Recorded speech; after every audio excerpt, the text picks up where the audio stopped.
storm that night interfered with the telecast. Here's that episode in its entirety. The three dead men are 49-year-old Richard Mason of Signal Mountain, his 22-year-old son-in-law Kenneth Griffith, who was home from the Air Force for the weekend, and 23-year-old Earl Smock, an Air Force buddy who had accompanied Griffith to Chattanooga from Hobart Air Force Base in Florida. This story began at around 6 o'clock on Saturday evening, July 9th, when the trio decided to go three-wheeling through part of the rugged terrain on the mountain's northeast side, a few miles from the Mason home.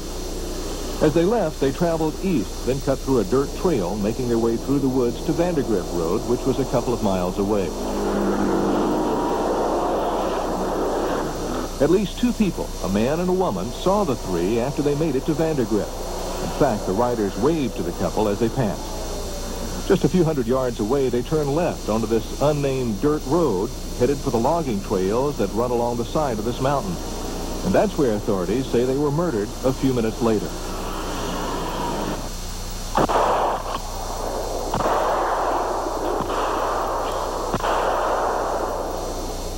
This is an electronically generated map of the area where this bizarre turn of events took place. Here's the Mason home. Here's where the authorities say the three were murdered. And here's Roberts Mill, or the Gap Road, where their bikes were found late Sunday night, more than 24 hours after the three left home. The bikes had been pushed over a 200-foot cliff, and when authorities found them, two of the tanks were covered in blood, but they still had almost a full load of fuel on board. That discovery touched off an intense search effort that even included the Air Force. They searched throughout the area until late the following Wednesday. That evening, over here 9 miles in the other direction, a resident on neighboring Suck Creek Mountain discovered the bodies here on Big Fork Road. The bodies were stacked in an area commonly used as a dead livestock and garbage dump, and they were covered with garbage. There was no doubt who they were, but the identities had to be made through medical records. Police say they have investigated close to 200 tips in this area since the murders, but they need help on two particular items. One, here at the beginning of the Gap area of the mountain. Here is some new information in this case. This is the intersection of Sawyer Road, Roberts Mill Gap Road, and Hickson Springs Road. Now, at about 8:30 on that Saturday evening, a motorist turning off Sawyer Road saw what is thought to have been either a blue or a silver, older model Chevrolet pickup truck stopped right about here. Now, in the back of that truck, three-wheelers. Two of them were loaded in the bed. The third one was tossed on top of the other two. The witnesses say they were red and they were muddy. Inside the truck were two white males. The one on the passenger side had a beard. When the folks in the car looked at them, they both turned their heads and looked the other way. Now, here's some very strange new information. We're right now on Roberts Gap Road, about a quarter of a mile from where the bikes were dumped. Now, at the same time that truck was spotted at the top of the mountain, a white female had pulled her car across this road, blocking it just over this hill. Witnesses say she was driving a Chevrolet Cavalier or Nova. It was blue in color, and she was acting in a very agitated state. She would not let anybody pass. We need to know who that woman was and what she was doing here. Investigators told Eyewitness News today that they need new facts only, and they're asking people who have already called not to call back at this time. The main emphasis at this point is to tie the murderers into the crime scene on Saturday evening.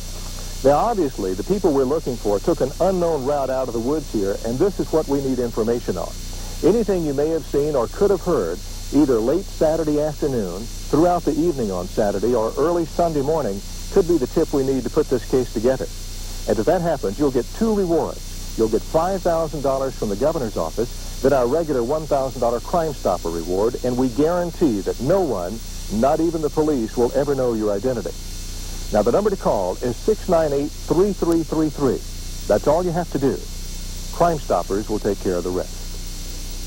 Once again, if you have any information on these murders, please call the Crime Stoppers hotline at 698-3333. That number is 698-3333. Signal Mountain.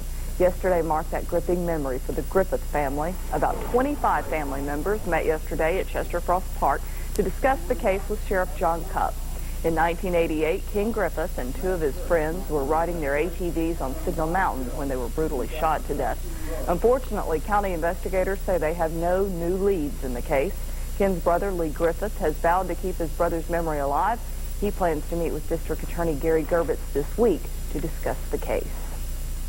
Tough luck this weekend for those who played any of the Georgia Lottery. The actual family members and police officials have participated in recreating the events.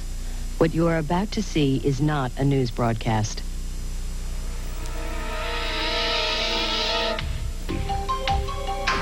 For more than 2 decades, scientists have been baffled by hundreds of odd geometric formations which appear mysteriously overnight in the wheat fields of southern England.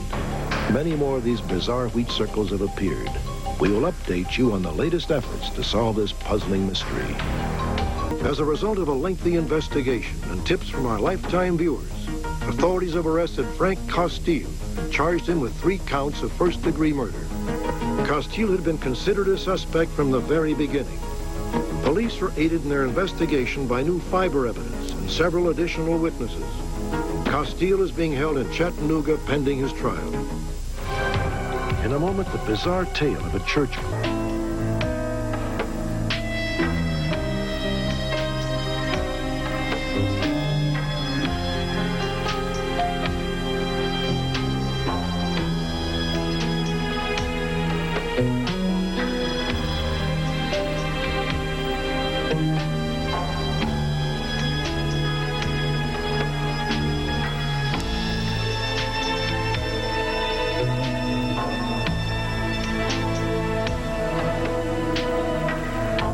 Castile made an appearance in court today. Ryan Owens tells us what happened.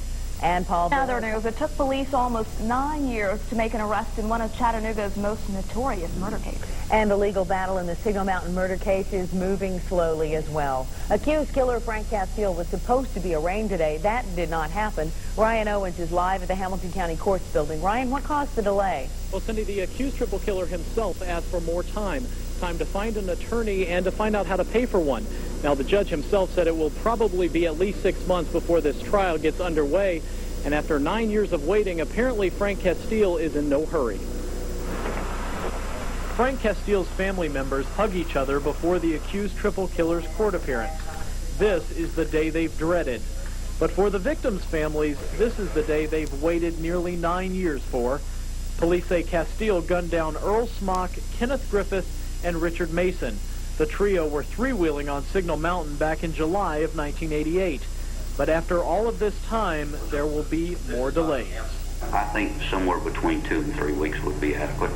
Castile gets his wish. Arraignment is postponed for 3 weeks so he can decide on an attorney. The man who is now Castile's lawyer says it's an ordinary request in this most extraordinary of cases.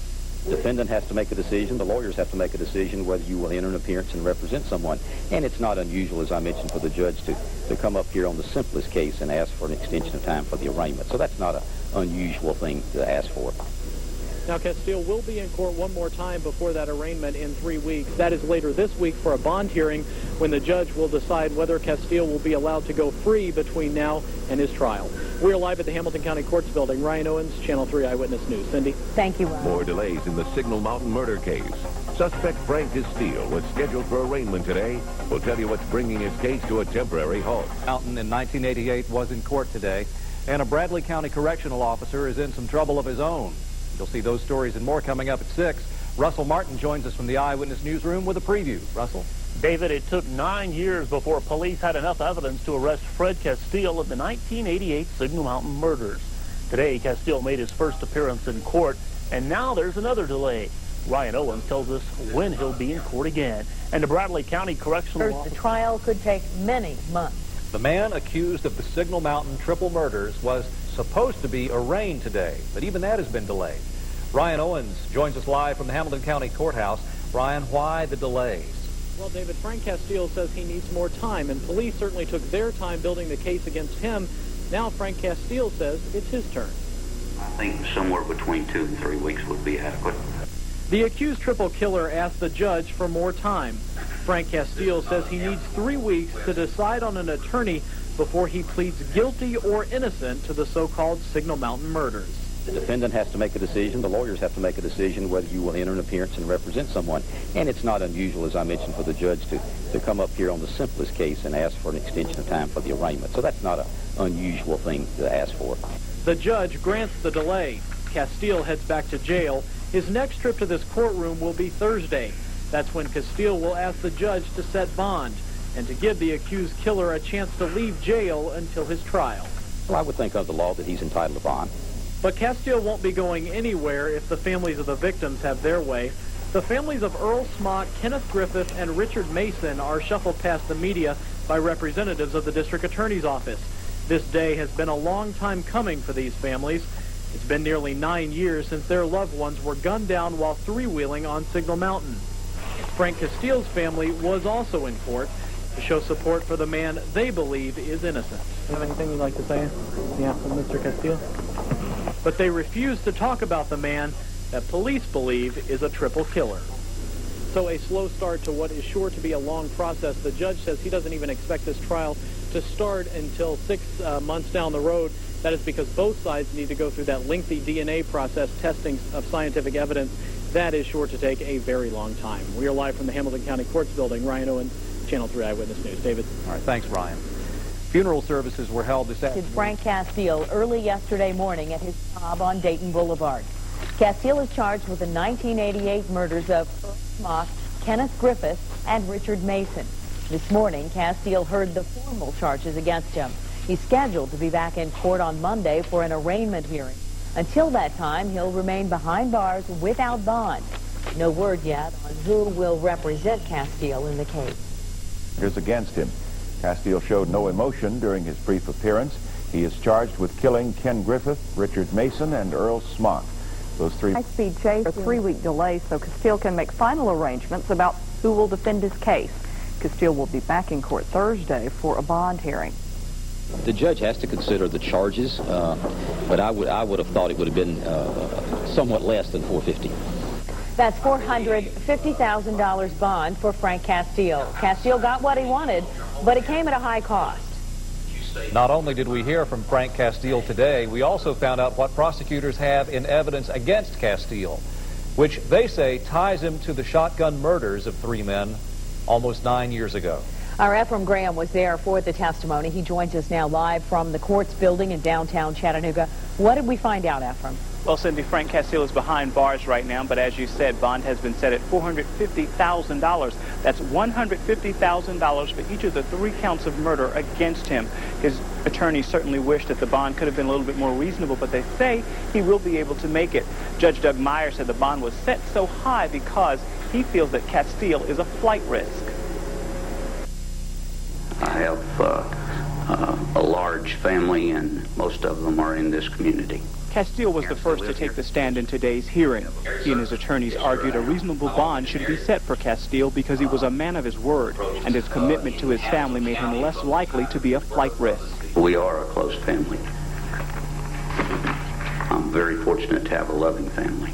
But when District Attorney General Bill Cox cross-examined Castile, he said the picture wasn't as rosy as Castile painted, especially from October of 1996 to February of 1997. Were you in fact seeing some other woman during that period of time? No, sir. You weren't? I'm not. But just moments later... Were you or were you not having an extramarital affair with another woman beginning the summer of 1996 and continuing through February 1997? I was seeing another woman. This woman will be a key witness in the prosecution's case. Lead Detective Larry Snee testified the girlfriend has a threatening letter connecting Castile to the Signal Mountain murders. It was more or less a confession that was written out and sent to her and stating that you better know who your boyfriend is. Now, once again, bond for Castile is $450,000, and his attorneys say he will be able to make it. Castile's next court appearance is May 12th. We're live at the Hamilton County Courts building. I'm from Graham, Channel 3 Eyewitness News. Thanks, Ephraim. Castile will have to come up with a tenth of that bond. People, my fellow worker who he and his wife were unable to drive or to get out of the house, Mr. Castile for the last year and a half has voluntarily gone to their house and taken them to the grocery store, taken them to shopping. What were those statements? The state says Castile's marriage and family life isn't ideal, and it claims the defendant may be hiding money. A sheriff's detective testified Castile's former girlfriend, the state's star witness, would fear for her safety if Castile is released. Judge Doug Meyer set bond at $450,000. Tonight, Castile is still behind bars. Investigation. Friends and family of Castile testified on his behalf for just over an hour. The prosecution called one witness a detective who's been investigating the case from the beginning. In the end, Judge Meyer told attorneys he considers Castile a flight risk. That's why he set bond so high, $150,000 for each murder, totaling $450,000. Could be free on bond. This morning, a Hamilton County judge set bond for Frank Castile at $450,000. Castile testified in his own defense today, saying he wouldn't flee if the judge gave him a bond amount. Absolutely, I would always present myself whenever the court required me. Friends and family of Castile testified on his behalf for just over an hour. The prosecution called one witness, a detective who's been investigating this case from the beginning. The detective testified on the evidence the state has on Castile. But in the end, Judge Meyer told attorneys he did consider Castile a flight risk, but that was why he also set bond so high, $150,000 for each murder. That, of course, totaled $450,000. And again, Castile remains in jail because he cannot, as of yet, post that bond. He won't go to trial for the Signal Mountain murders until 1998. Castile was back in court yesterday. A judge set the trial date for February 9th of next year. The 49-year-old man who used to live on Signal Mountain says he did not kill Richard Mason, Earl Smock, and Ken Griffith. Travel along. Whenever possible, the actual... A Nashville judge isn't ready to let James Earl Ray out of...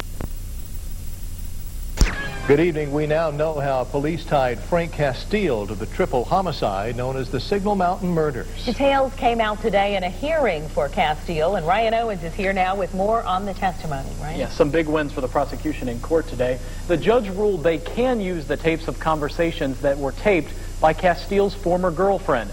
We have hidden her face at the judge's request. The girlfriend's testimony is our top story on Eyewitness News at 6. Frank Castile smiles and waves at his family, but it is his former girlfriend who gets all of the attention this afternoon.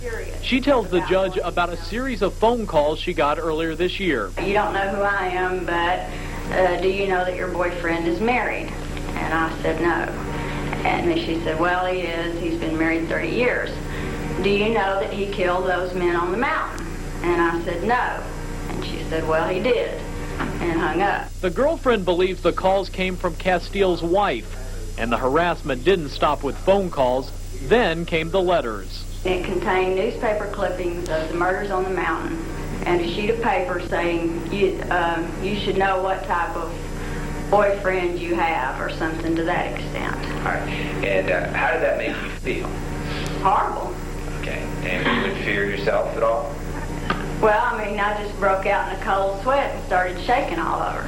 That is when the girlfriend went to sheriff's detectives and agreed to have her home and her phone bugged.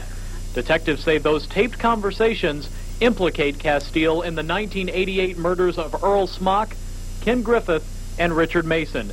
Prosecutors say a girlfriend's search for answers helped them solve an almost decade-old murder mystery. I said, I'm at the point where I want to know the truth.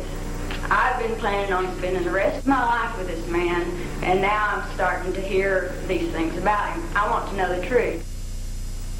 And the prosecution got another big win in court this afternoon. The shotgun allegedly used in the murders will also be admitted at trial. So the stage is now set for this trial, which is scheduled to begin sometime next year. Okay. Thank you, Ryan. Sure. A Hamilton County woman will serve time behind bars for her part in a murder. Once again. But their girlfriend, Frank Castile, sat quietly as his ex-girlfriend told her story to the judge in this afternoon's hearing. The judge requested that we hide her face.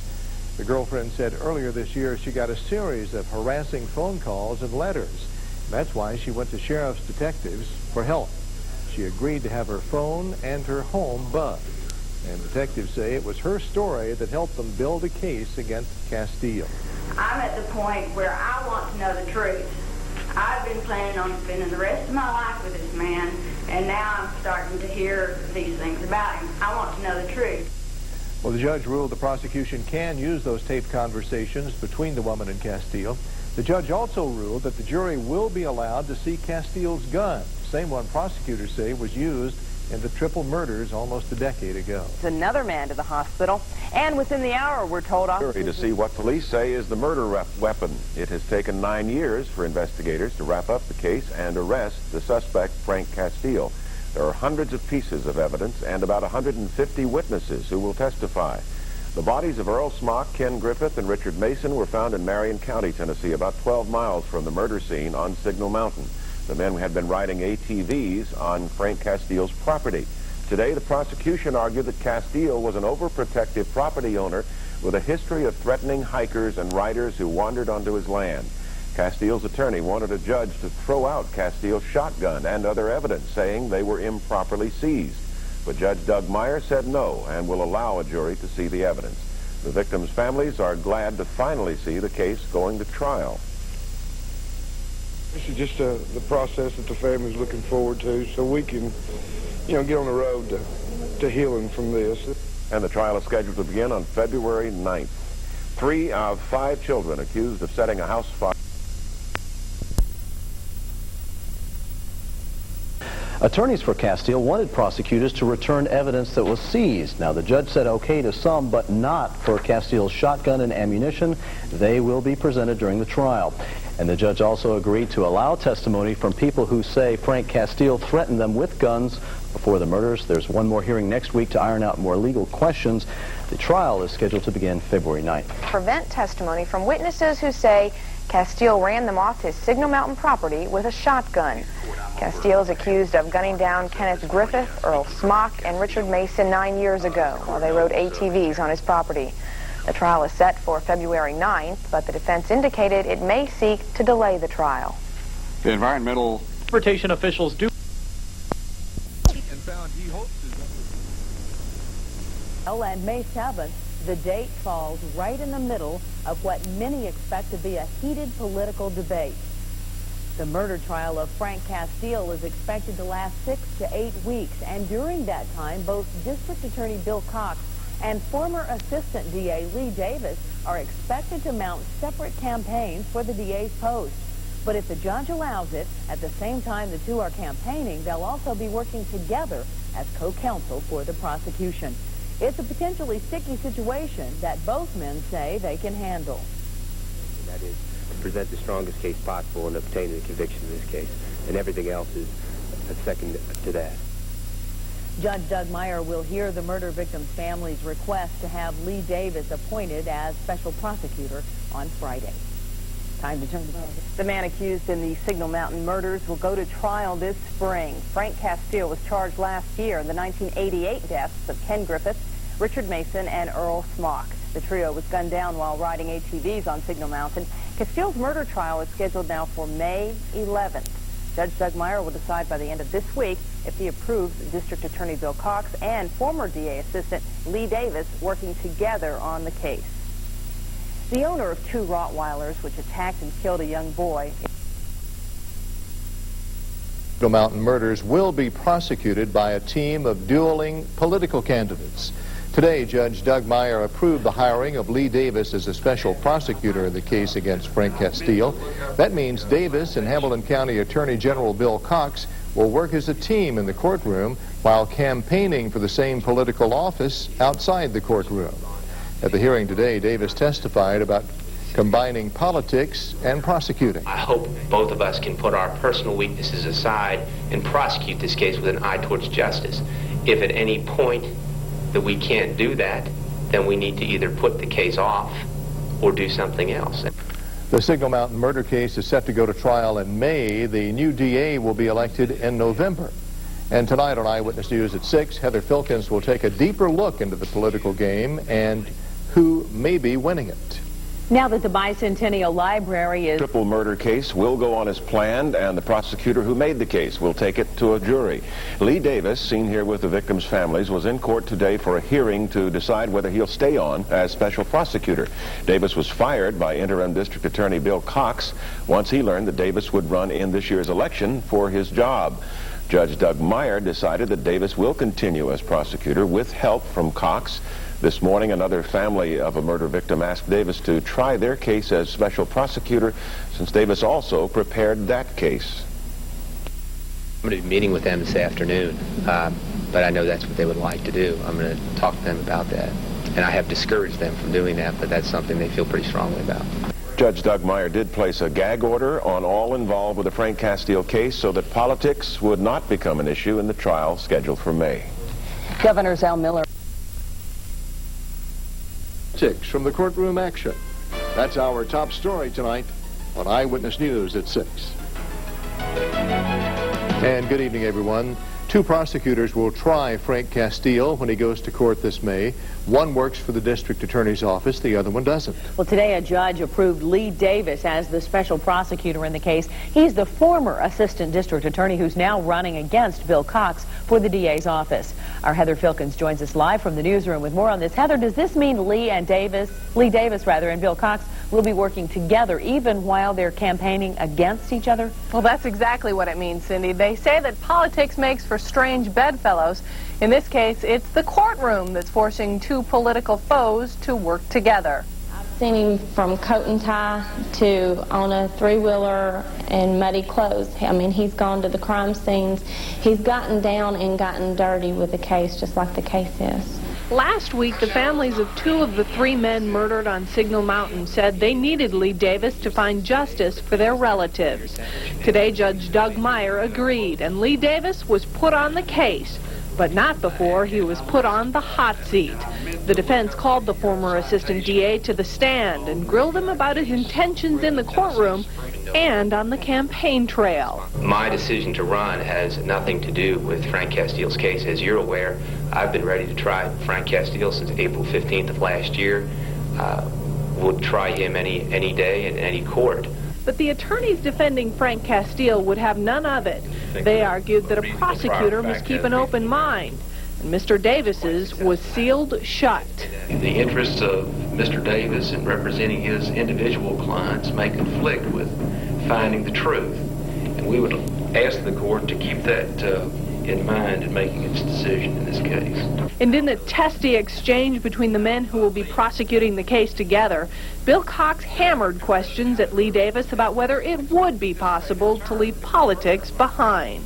You and I have both stated publicly, and I have pledged to you personally, that I will not let politics detrimentally affect this case. I accept that. You believe that? You know that? I hope to believe it. We will learn together over the next several months whether we can do that. And we in the public are learning even more about the politics going on behind the district attorney's door.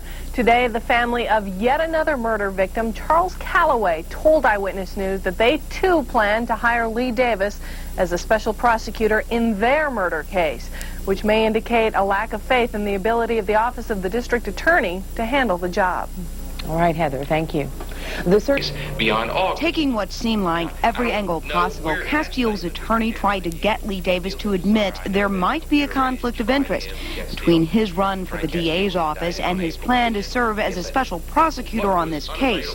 Some angles were obvious. You intend to campaign for office during the period of time that this trial is pending.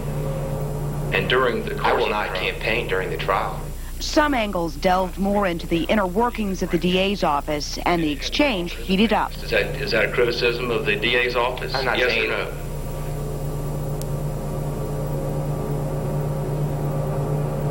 You want to rephrase your question? Is that a criticism of the DA's office that you have that it had not been involved in the investigation of major crimes as of this point? I think I just answered that. It is not a direct criticism of Mr. Cox. And even with Cox, it wasn't all sweetness and light. At issue here, Davis's forced departure from the DA's office, with cases, including this one, still pending. Is your impression now that we're not having a smooth transition? Well, haven't we met and discussed the case? It's certainly not the transition that I envisioned, but I'm talking about in regard to this case. Oh no, this case. No, there have been no problems with the preparation of this case. With today's ruling, no problem with Davis's place at the prosecution table. But how these political foes work together is something that could swing an election and might even open the door for an appeal if Frank Castile gets convicted. In Chattanooga, Lisa George, News 12. Also today, Judge Doug Meyer issued a gag order saying none of the attorneys will be allowed to talk to the media about the case until the trial is over. 2 Marion County, Tennessee prison escapees are still on the run. Live at 5. Good evening, everyone. I'm Bill Markham. And I'm Cindy Sexton. Thanks for joining us. A small victory today for prosecutors in the Signal Mountain murder case.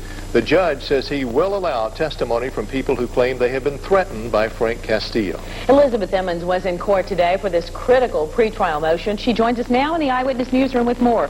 Why is this evidence crucial for the state, Elizabeth? Cindy, prosecutors say Frank Castillo kept a log of who came on his property unannounced. Now the state wants to use those names to place him at the murder scene and to give a motive for moving the bodies. Frank Castillo smiles and winks at family members as he walks into criminal court in handcuffs and shackles. The prosecution called this hearing at issue evidence that reportedly shows Castillo used a shotgun to scare a number of people off his property. Frank Castillo assaulted or drove off his property 50 people between February and July of 1988. Of those 50 people, most of them he recorded in this book right here. This log reportedly lists the names, addresses, and tag numbers of people who trespassed on Castillo's remote Signal Mountain property. The last entry was on the day Richard Mason, Kenneth Griffith, and Earl Smock were murdered. The prosecution claims this evidence directly links Castillo to the murder scene. And because of that, Castillo had the motive to remove the bodies and the four-wheelers the victims were driving. Our proof in this case will show that the homicide occurred at a particular location along the Helicon Road, and that the bodies were moved in one direction as far as reasonable, and the vehicles were moved in another direction as far as reasonable. But Castillo's attorney argues the state doesn't need to introduce this incriminating evidence. They can show that he was there by credible, good testimony, by his own statement. The state and prosecution also discussed a change of venue for the trial. The jury will be selected from an outside county. They will be sequestered in Hamilton County for the duration of the trial in May. Cindy? All right. Thanks, Elizabeth. A few days. Reporting. Judge Doug Meyer will let prosecutors show evidence of several confrontations Frank Castillo allegedly had with people near the murder scene just days before the killings. Some of that evidence was written down in Castillo's own hand in this logbook. It is why he's moving those bodies and why he's moving those vehicles, because he knew that he had kept a logbook of previous assaults. And looking at the law, the bodies were those of these 3 men. The defendant, Frank Castillo, is in the Hamilton County Jail right now. The trial is scheduled to start in May. A statewide search is over. Police have nabbed Victory today in the Frank Castillo triple murder case. Judge Doug Meyer ruled prosecutors will be allowed to bring before the jury incidents in which Castillo assaulted or threatened people to keep them off his property. Those incidents are important because prosecutors say it will help establish a motive in the case. Prosecutors contend Castillo shot and killed 3 men riding all-terrain vehicles in 1988 after ordering them off his property on Signal Mountain. The trial begins in May. In Chattanooga, last night's beating death has been... Cell officials are working with American diplomats in trying to solve this case. The suspect in the Signal Mountain murder case was scheduled to be back in court today, but the attorneys for Frank Castillo were in court instead. Today, the judge ruled the jury in the upcoming trial will come from Loudoun County and will be brought to Chattanooga for the trial. Castillo is accused of killing Richard Mason, Earl Smock, and Ken Griffith back in 1988. His trial is set to begin May 7th. A former... Survivors of the Signal Mountain murder victims is over. Frank Castillo stands trial for murder tomorrow. He is charged with the deaths of 3 men on Signal Mountain back in July of 1988. Because of all the pretrial publicity, a jury was selected from Loudoun County on Thursday. They'll be sequestered for the trial, which is expected to last anywhere from 2 to 3 weeks. The prosecution is expected to call more than 170 witnesses, and DNA tests are expected to play a major role in the trial. We can also expect to see Castillo take the stand in his own defense. Defense attorney Don Poole made that promise to the jury Thursday. Our coverage begins tomorrow at 9 a.m. when opening arguments are made. Set to begin tomorrow. That story from the Courts building downtown begins our look at news from around Chattanooga tonight. The sequestered jury members from Loudoun County are in a hotel tonight awaiting tomorrow's opening arguments in Frank Castile's trial. Castile is being tried in the deaths of 22-year-old Ken Griffith of Red Bank, his father-in-law, 49-year-old Richard Mason of Signal Mountain, and Griffith's Air Force buddy, 23-year-old Earl Smock of Decatur. Prosecutors could seek the death penalty. Relatives of the victims, however, are asking them not to. They say that a life sentence would be worse punishment for Castile if he is convicted. The way may soon be cleared for the U.S. A murder suspect will finally be tried in the Signal Mountain murders cases starting today.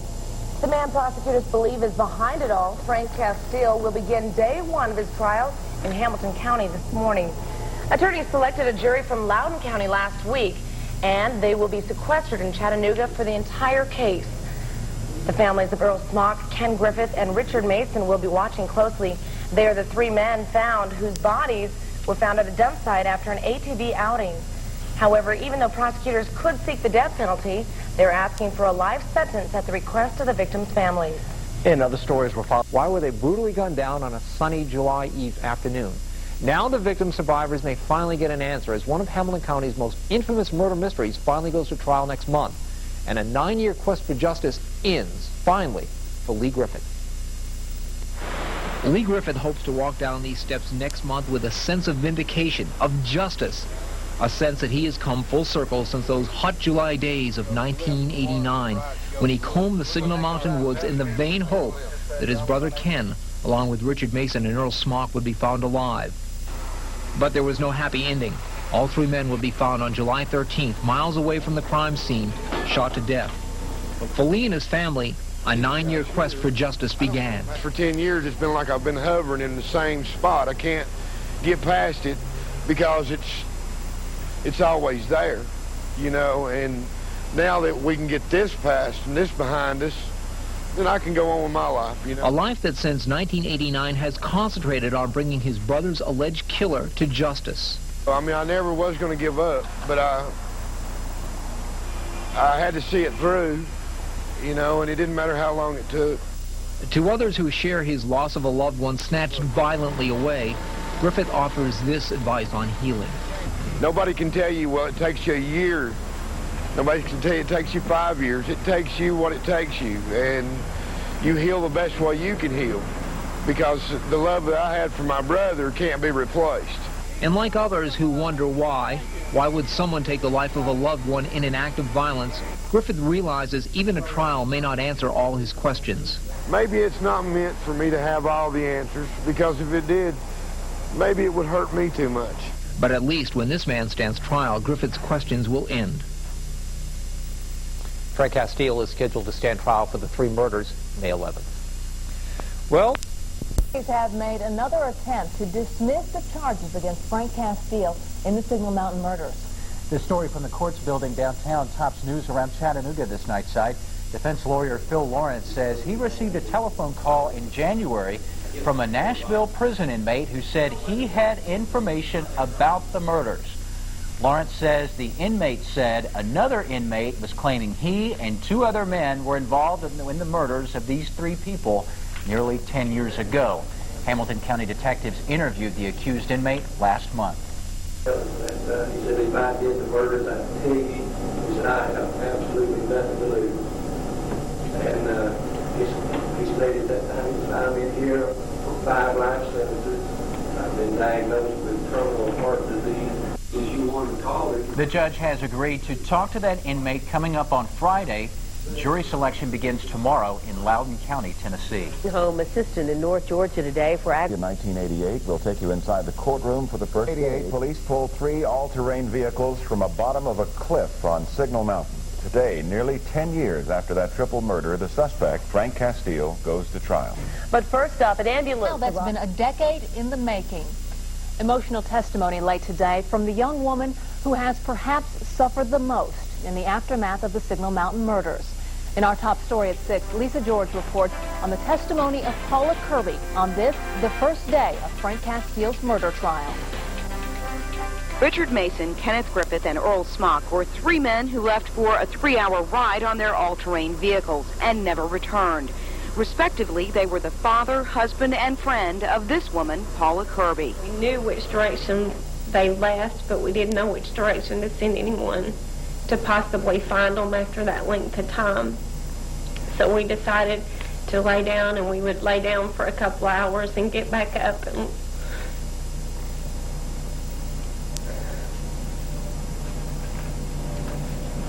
look out the window, and I was just him coming back. This man, Frank Castile, is on trial for allegedly killing the trio in 1988. And with this book, which belonged to Castile, the prosecution has lined up several witnesses who say he threatened them in the days leading up to the murders. Last thing he said was, get off my property or I'll shoot you. I'm walking up, I'm shaking his hand, like, whoa, don't you come any closer to me. I don't know who you are. The defense does not dispute those confrontations, but contends they do not make Frank Castile a killer. Now, that book you saw Special Prosecutor Lee Davis showing was, as I said, Frank Castile's property. It was in his Jeep.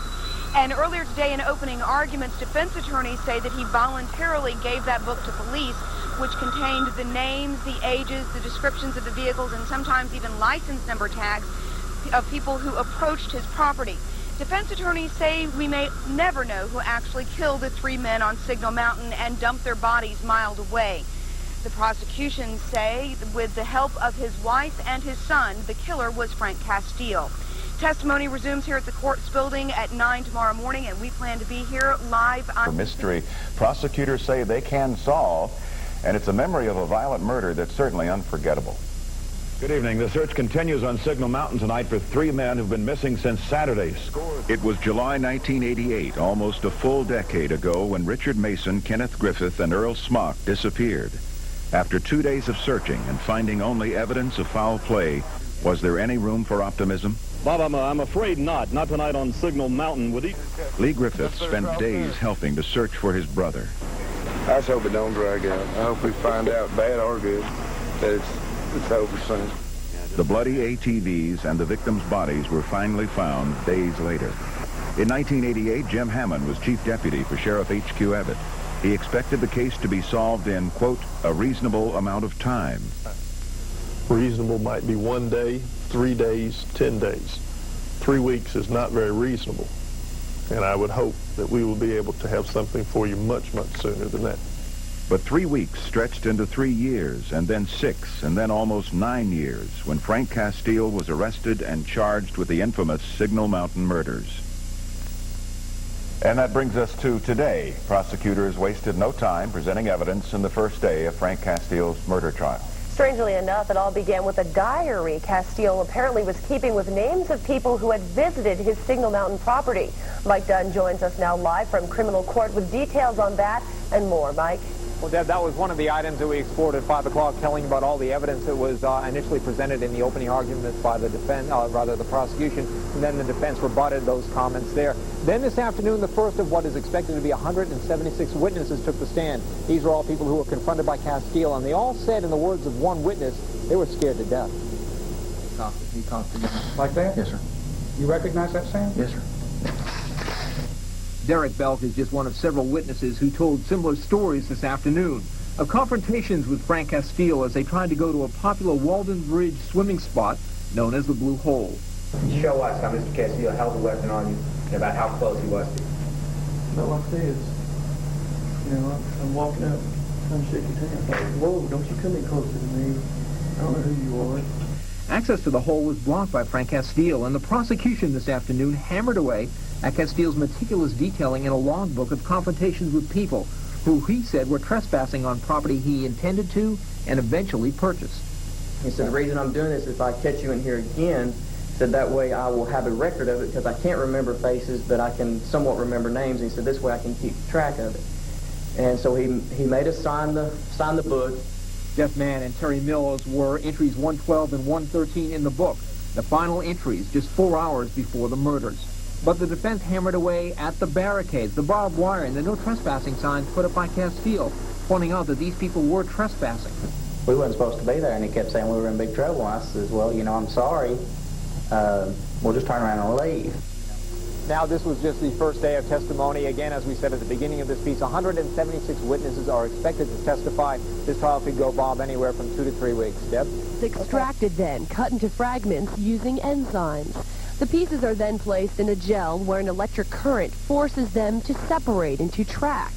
The patterns are transferred to a sheet of X-ray film so the two samples can be compared. DNA evidence has solved many crimes and decided many paternity cases.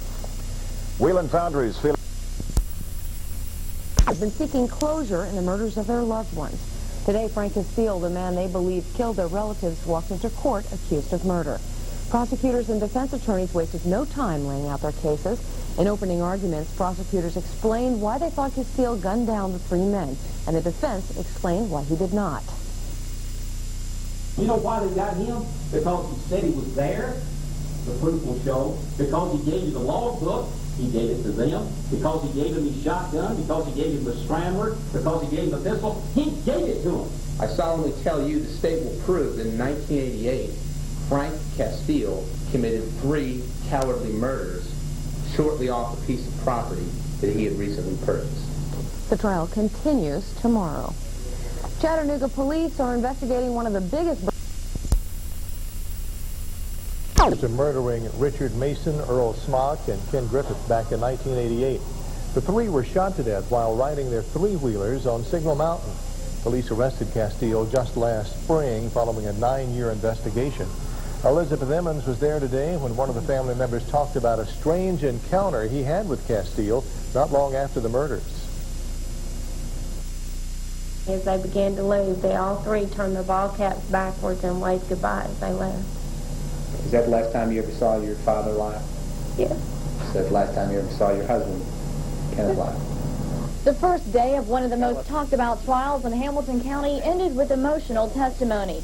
Paula Griffith Kirby broke out in tears as she remembered the last time she saw her father, Richard Mason, her husband, Ken Griffith, and friend Earl Smock. Paula told jurors she was just 21 at the time. She and Ken had been married only a year. Next, Lee Griffith took the stand, the brother of Ken Griffith. He talked of the day authorities found the bloody ATVs on Roberts Mill Road. Lee went to identify the vehicles and had to hitchhike a ride home to give his mother the grim news. But a strange twist to the story, the person who pulled over for Lee was Frank Castile. I was just telling him that, you know, what had happened, and my brother was missing and 2 other men, and we found the 3-wheelers, and it was bad. It was 2 of them had blood on it, and we needed to get back to walk the road. And would he take me? He said yes. Lee then testified that the back of Castile's Jeep Scrambler was soaking wet. He thought that was unusual considering it hadn't rained in a long time. This is the vehicle detectives believe Castile used to dump the bodies of the 3 victims. Testimony continues in the case tomorrow. In Chattanooga, Elizabeth Emmons, Channel 3 Eyewitness News Tonight. A 15-year-old girl this... $10 so far. All right. Thanks, Ryan. Thanks. Police are still searching for a second suspect in a robbery. Castile. This morning, 6 witnesses took the stand. 2 described the sounds of a Jeep running through the woods in the middle of the night. 2 of them described hearing shots being fired at about the same time coming from Castile's property the Saturday night that Richard Mason, Earl Smock, and Ken Griffith were brutally murdered. Hey, could you describe for the jury the gunshots that you heard? They were kind of not just bam, bam, bam. They were like a bam, bam, bam, bam, bam. Also testifying, James Walling, who told the jury he ran across Frank Castile's Jeep Scrambler, the vehicle prosecutors say Castile used to haul the bodies away, the morning of the murders. Also disputed in testimony was Frank Castile's claim that he owned all the land leading to the popular swimming spot known as the Blue Hole. 3 men in cold blood after he caught them trespassing on his land. Some witnesses heard shots. Others saw things. Elizabeth Emmons has details. It was an important day of testimony, but not an emotional one. Stanley Nixon was the first witness to take the stand. He was a good friend of victim Richard Mason. In fact, Mason borrowed Nixon's ATV on the day of the murders. Nixon helped rescue crews in their search for the ATVs and the bodies. And during the search, he and several others came upon some suspicious property on Frank Castile's land known as the Helican Gate. We stopped and we started looking around, and we found 2 beds.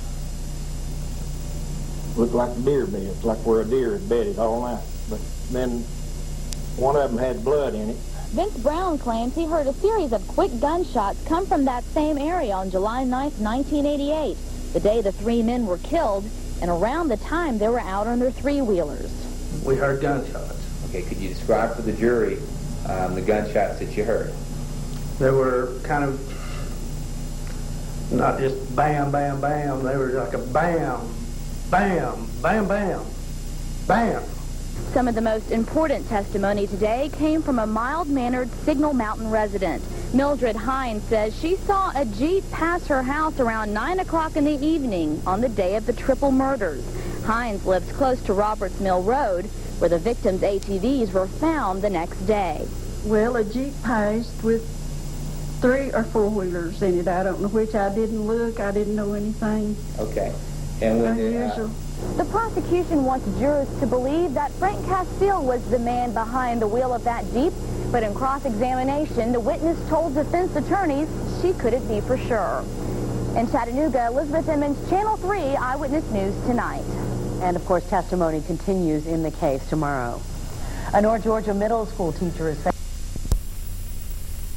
Frank Castile near where the victims' bodies were found. Police have not charged Donnie Castile in this case, but as News 12's Lisa George reports in tonight's top story, 2 people identified him. Prosecutors said in opening arguments that they would prove Frank Castile killed these 3 men with the help of his wife and son. Today, for the first time, testimony about the son, 20 years old at the time of the murders. This man and the woman who's now his wife say they went 4-wheeling on Signal Mountain the night of July 9th, 1988, not far from where the bodies of Richard Mason, Kenneth Griffith, and Earl Smock were discovered 4 days later. Jerry and Donna Anderson were in an area where it's difficult for 2 vehicles to pass. It was late at night. They saw a Jeep and then its driver. He came up to a slow roll and he said, "I apologize for holding you up." Anderson later identified Donnie Castile as the man driving the Jeep from pictures detectives gave him, as did Donna Anderson, even though she talked to police months after the killings. Is the photograph of the driver of the Jeep in that stack? Yes. Okay, can you get that out there? All right. Get that. Your Honor, for the record, he has identified Donnie Castile as the driver of the Jeep. On cross-examination, attorneys hammered hard at Jerry Anderson's credibility. Detective Sneed asked you, do any of these pictures look like the man that you saw in the Jeep? And you say, I don't believe that. I don't know. That's the only one I know. That right there looks to be, the face. Like I said, it was dark, Did a lot of stuttering, didn't it? Yes, sir, but you were unsure of yourself at that time, weren't you? Well, I wasn't really sure what I seen. I mean, it was, like I say, it was dark, moonlight night, but I remember the image of the face. Both Jerry and Donna Anderson, though, stuck by their assertions that this man's son, is the man they saw in Signal Mountain the night these men died. In Chattanooga, Lisa demonstrated their theory that Smock was knocked off his ATV by the gunshot. Later in the day, the defense attorney got a friend of Castile to acknowledge that Castile was a bad shot. Testimony continues in the case tomorrow. Escorting trucks with oversized loads. I understand the point. Thank you, Aaron. Bob? Disturbing testimony for jurors in criminal court today as the Frank Castile murder trial continued. The jury heard details from medical examiner Dr. Frank King, who carefully detailed how each of the men, the 3 victims, were killed. Family members of Ken Griffiths walked out of the courtroom, and then as District Attorney Bill Cox questioned Dr. King, Cox recreated the way the 3rd victim, Earl Smock, was killed as he ran for his life. Mr. Smock got up off his bike after he saw his friend shot, turned to run, got shot in the shoulder, grabbed his shoulder, fell to the ground holding the shoulder, and somebody walked up to him with that shotgun and shot him right here in the side. Would that be consistent? That sequence of events could account for these shotgun wounds, yes. And late this afternoon, 2 witnesses took the stand and testified they saw Frank Castile's son, Donnie, driving Castile's Jeep Scrambler just hours after the murders. The prosecution claims the scrambler was used to move the bodies from the actual murder site. A Signal Mountain, Tennessee landowner says that town is taking its gripes too far and threatening to take away his property. Steele, the former chief of the Walden Ridge Rescue Squad, said he was washing his car at the Taft Highway car wash on Signal Mountain when he saw a woman washing blood out of a Jeep Scrambler. I asked her, I said, that looks like blood in the back of your vehicle. She told me they'd taken a pig to the slaughterhouse. That they'd taken a pig to the slaughterhouse? That's correct.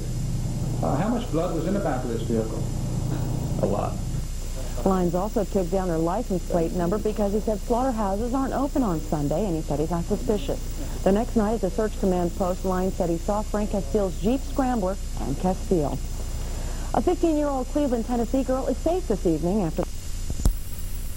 He claims he saw a woman wiping blood from a Jeep the day after the murders. A Jeep, the witness says, belongs to Frank Castile. Elizabeth Emmons has the case. One of the day's first witnesses was John Lyons. He told jurors he saw a woman washing Frank Castile's Jeep. Lyons was at a car wash the day after the murders. He claims the woman was washing off blood from the vehicle, so he approached her. Yes, I asked her, I said, that looks like blood in the back of your vehicle. She told me they'd taken a pig to the slaughterhouse. That they'd taken a pig to the slaughterhouse? That's correct. How much blood was in the back of this vehicle? A lot. The prosecution wants jurors to believe this woman was Frank Castile's wife, Susie. Lyons says he wrote down the tag number and saw the Jeep again a few days later and learned the vehicle belonged to Frank Castile. But in cross-examination, Lyons told defense attorney Don Poole he didn't recognize Castile in lineup pictures 10 years ago. But he pointed Castile out today. At that point in time, sir, I could not positively say that was the vehicle. So now, in mid-May of 1998, you're more sure of what it was 2 months ago or 3 months ago or 10 years ago? Yes, sir. You are? Yes. Amazing, Mr. Lyons. Later, Bernie McDowell told jurors he found the bodies in a dump site off Suck Creek Road, a memory that still haunts him. I walked back up the road and come down on the low side. And when I come to the low side, I could see one of the boy's arms sticking out. That's when you knew. And then what did you do? I got back in the truck and went home. One of the last witnesses to testify was Jerry McDowell. McDowell says he had an encounter with Castile shortly before the murders, and Castile indicated to him 3 men had been giving him problems. And there was Joe Skinner, Mason, and someone else that I can't remember the name, and that he was going to make believers out of these guys. So far, the prosecution has called 42 witnesses to the stand. They plan to rest their case against Frank Castile soon, but not without one key witness. That's Castile's alleged mistress. Smock. When the Signal Mountain murders took place back in 1988, John Lyons was chief of Walden's Ridge Rescue Unit. The day after prosecutors say Frank Castile killed 3 men, he says he saw a Jeep, just like this one, at a car wash on Signal Mountain. Under oath in the Castile murder trial, Lyons shared a conversation he says he had with the Jeep's driver. Yes, I asked her, I said, that looks like blood in the back of your vehicle. She told me they'd taken a pig to the slaughterhouse. That they'd taken a pig to the slaughterhouse? That's correct. How much blood was in the back of this vehicle? A lot. Lyons claims he saw the same Jeep the very next day. This time, it was driven by a man. Lyons says he was told the driver was Frank Castile. Testimony continues tomorrow. Bad medicine, that's what... Yes, for News 12 Night Side, I'm Bill Mitchell. Well, it may be the weekend, but Signal Mountain Murders trial continues today. In tonight's top story, after 6 days of calling witnesses and presenting evidence, the prosecution has rested its case in that murder trial. The jurors and the defendant in the triple murder case spent part of this day outside. The defense took them to see the ATVs that the prosecution says belonged to the victims. Frank Castile closely examined the evidence along with the jury. Back in court, they heard from several witnesses, including Castile's former girlfriend. For 5 months, Marie Hill had her home bugged to help the police in their investigation. Defense attorneys questioned her motives. You didn't love him. You continued to have a physical relationship with him, and the reason that you wanted to is because of your association with the police in your endeavor to be a spy or whatever to get this information? Yes. Yes, sir. Did you have some profit motive? No. Just a good citizen? Yes, sir.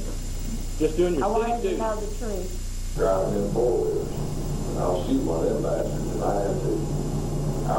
That was the exact words. I remember the words because it sounded so strong. Well, the man you just heard testify said he met Frank Castile on Castile's property several times.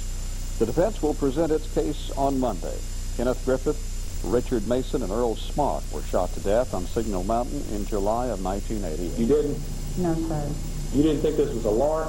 No, sir. You didn't find some humor in all that? No, sir. It was a tedious ordeal. Okay. Difficult for you to do? Yes, and I was scared. Hill says she became convinced that Castile murdered Ken Griffith, Richard Mason, and Earl Smock in July of 1988 after he took away and burned a letter stating that Castile was the man who killed the ATV riders. Well, the search continues tonight for the attack.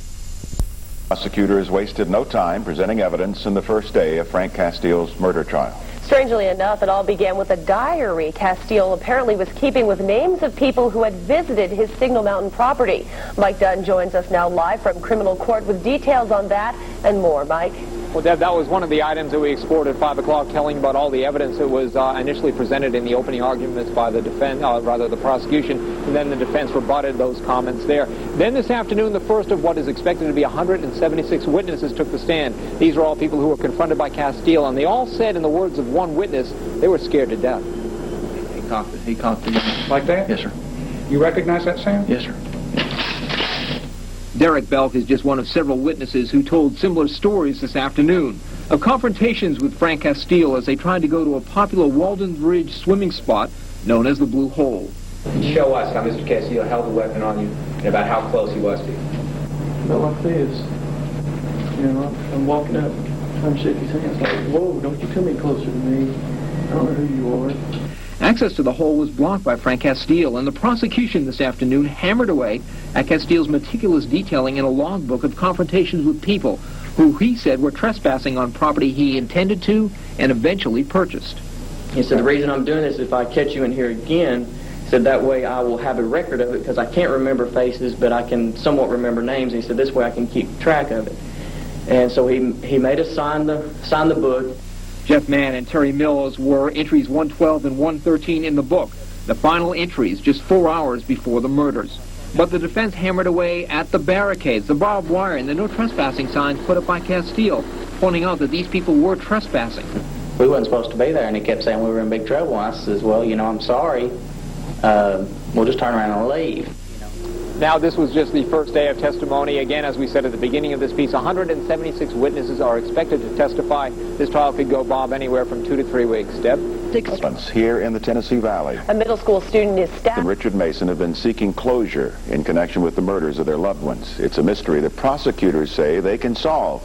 Mike Dunn joined us now live from the Hamilton County Courthouse where Frank Castile is standing trial for murder. And Mike, I understand there was some rather interesting evidence talked about in today's opening arguments. Right, Bob. Under the legal system, as you know, they have opening arguments where the prosecution gets to present their side and the defense gets to present their side. Kind of give an overview of what we can expect in the case. And it was, to say the least, overwhelming, the amount of information that they gave us this morning. Here's a sample.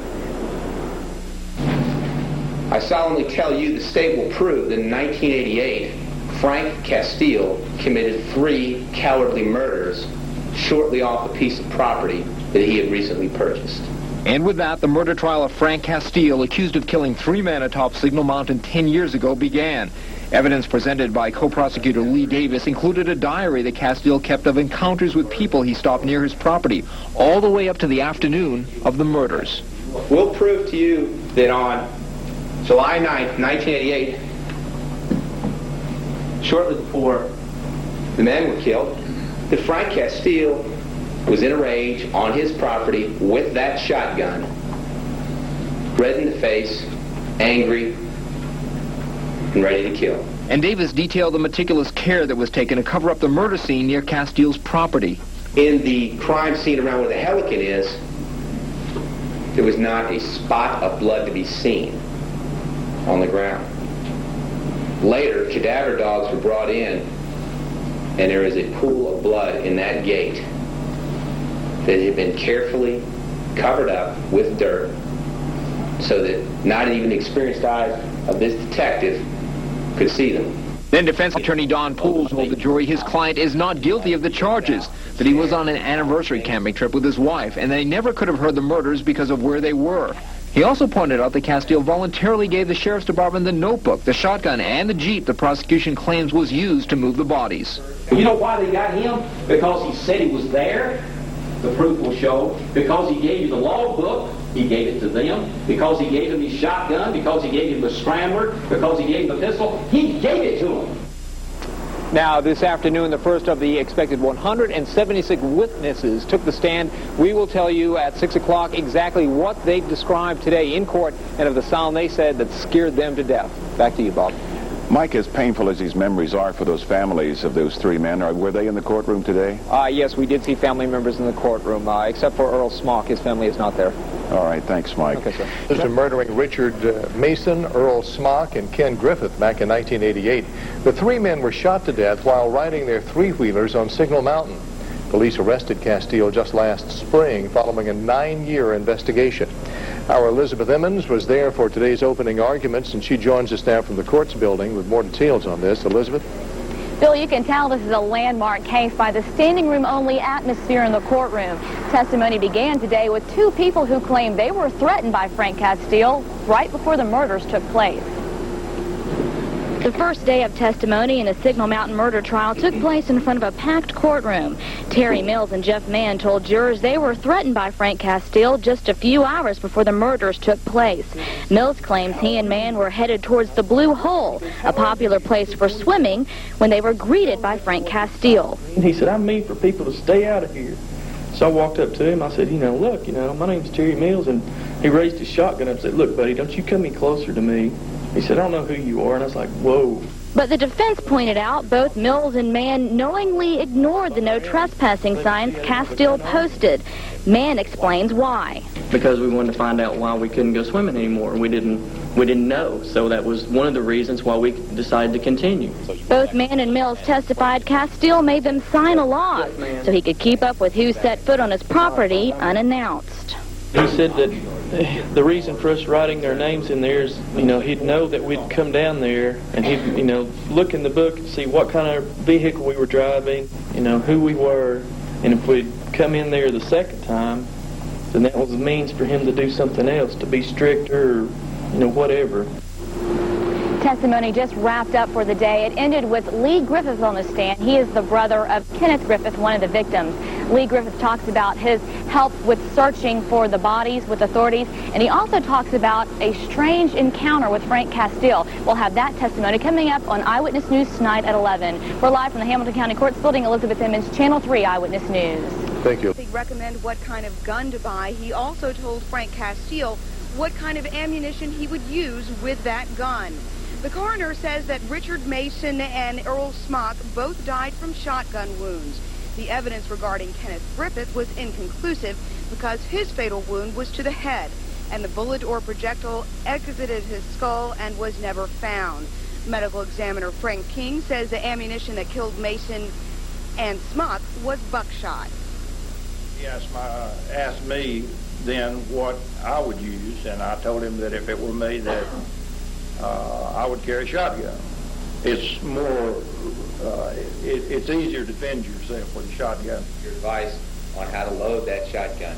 I told him if it were me that I would use double-aught buckshot.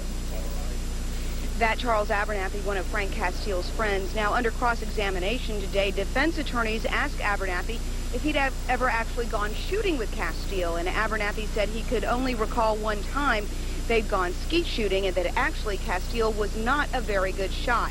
Now, the defense and prosecution have two very different theories on how the three victims died. We'll tell you more about that tonight at 6. Well, Lisa, if they do indeed have some of this buckshot, couldn't tests be used to prove whether this was Castile's gun? That's a good assumption with most kinds of guns, but with shotguns, you aren't guaranteed that there will be a pattern on the bullets as you are with different kinds of guns. Very interesting point. Lisa George, more from you coming up tonight at 6 o'clock. On the stand for most of the day, and it was there he confirmed how the three victims died. Our Elizabeth Emmons is following the trial and joins us now from the courts building downtown with more on today's testimony. Elizabeth? Cindy, like you said, testimony was so graphic today. Many of the victims' family members left the courtroom crying. Jurors got to see, though, for the first time during this trial, just how gruesome these murders were. Frank Castile sits quietly as forensic pathologist Dr. Frank King spends most of the day verifying the state's theory that all three victims died from gunshot wounds and that Ken Griffith and Richard Mason were shot while on their ATVs, and Earl Smock died trying to get away after being shot once in the arm. The prosecution demonstrates. If it's the state's theory that Mr. Smock got up off his bike after he saw his friend shot, turned to run, got shot in the shoulder, grabbed his shoulder, fell to the ground holding the shoulder, and somebody walked up to him with that shotgun and shot him right here at the side, would that be consistent? That sequence of events could account for these shotgun wounds, yes. To demonstrate the brutality of the murders, the state also showed jurors Earl Smock's flight suit with bullet holes. This is what he was wearing at the time of the murders. Next, Kelly Fight, a firearms expert with the GBI, testified the bullets that killed all three men could have come from Frank Castile's shotgun. Could you then exclude this weapon, Frank Castile's weapon, exhibit number 2, from being the weapon that fired the wadding that you examined? No. Then Jerry Anderson claims he saw Frank Castile's son, Donnie, in a loaded-down Jeep early Sunday morning around the area where the bodies were dumped. Was that where you spotted that Jeep? Was that in the general vicinity of where the bodies were dumped? Right. Now, the defense in cross-examination brought out a few points. They interviewed one of Frank Castile's hunting buddies who testified that Castile was actually a bad shot, and also the bullets that killed all three men could have come from more than one gun. Testimony just wrapped up for the day. It will continue here at the Hamilton County Courts building tomorrow. We're live from Chattanooga. Elizabeth Emmons, Channel 3 Eyewitness News. You've been hearing from... Jurors got a chance to view the three-wheelers that the victims were reportedly riding on when they were murdered. They also got to see Frank Castile's Jeep Scrambler. A motion to dismiss the case was denied in yesterday's session. The key witness for the defense is the defendant, Frank Castile. Because he got up several times during the night. Also today, a possible alibi for Susie Castile. Lisa Rhodes testified that she was awakened at the Castile house by Susie between 7:30 and 8 o'clock Sunday morning. What was going on in the household then? Susie had come in to bring the dog from the night before. I think they were afraid the dog had gotten sick, and so Susie was coming in bringing the dog home. Rhodes admitted she left suddenly since she wasn't supposed to sleep over if the Castiles weren't home. Rhodes admitted she never saw the Jeep Scrambler as she left to go home and assumed someone had dropped Susie off at the house. Over in Whitfield County, Georgia. He was at work, then at his grandparents' home, asleep, the night someone killed Richard Mason, Kenneth Griffith, and Earl Smock. The grandparents say they're sure that was the case because there was no door on Donnie's bedroom, and the grandfather says he saw him several times during the night. Donnie Castile characterizes his relationship with his father at the time of the killings as strained, but he says he loved his father. Did you come up here to lie for your father, Donnie? No, sir, I did not. You know your mother and your father? Yes, I did.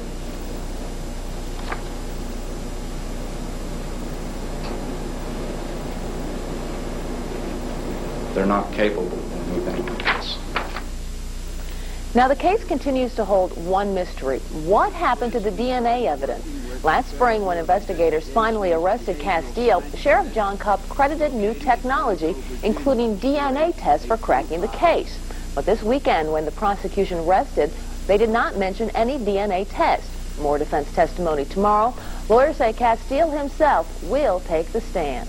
Donnie Castile helped his father dump the victims' bodies and their ATVs shortly after the murders.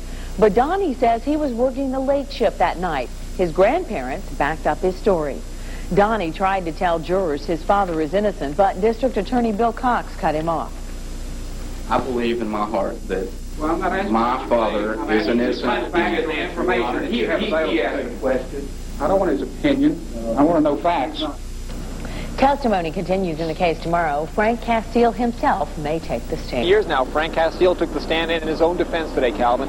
He got up there, he took the oath, said he would tell the truth, the whole truth, and nothing but the truth.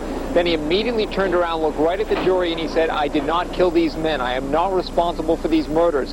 He then sat there and described exactly what his alibi was, how he spent the evening with his wife, how they were at the Blue Hole and could not have heard any commotion, not heard any gunshots.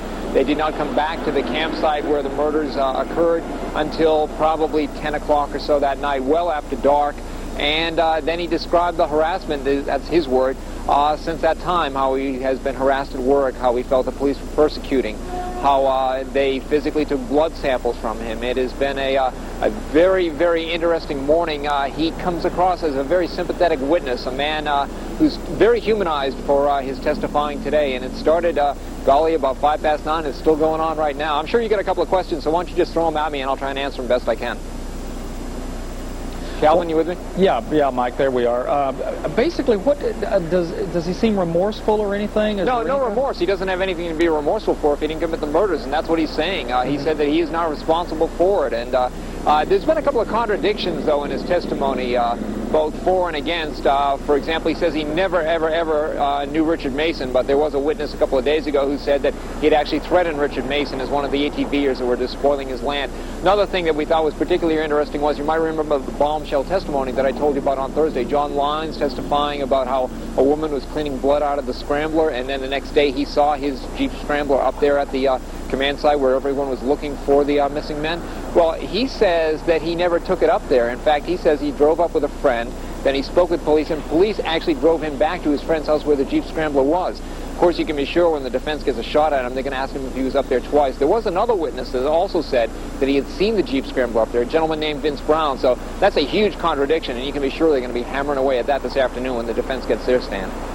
Mike, I do have one more question. Sure, sir. There was always this other bombshell that was supposed to be dropped, too. In fact, it's what got Mr. Castile arrested in the first place. The Sheriff's Department mentioned DNA evidence that could possibly tie him to this scene. Has there been any mention of DNA at all in this trial? Good question. They can't bring it up unless they bring Susie Castile on the stand. Now, she is in the courtroom now, but she's been given a waiver, so she could testify. Still in question is whether or not she will. If she testifies, then they can introduce the DNA. That DNA would be, of course, the stamp that she licked, which she sent to Marie Hill, the mistress. So we're waiting pins and needles for that, but we're not sure what will happen. But now you know the reason why. If she doesn't take the stand, DNA can't be introduced. Okay, thanks, Mike. We'll look for an updated 5. Encounter. Lisa George reporting live downtown with our top story. We'll have more on this at 5 and 6. Thanks, Lisa.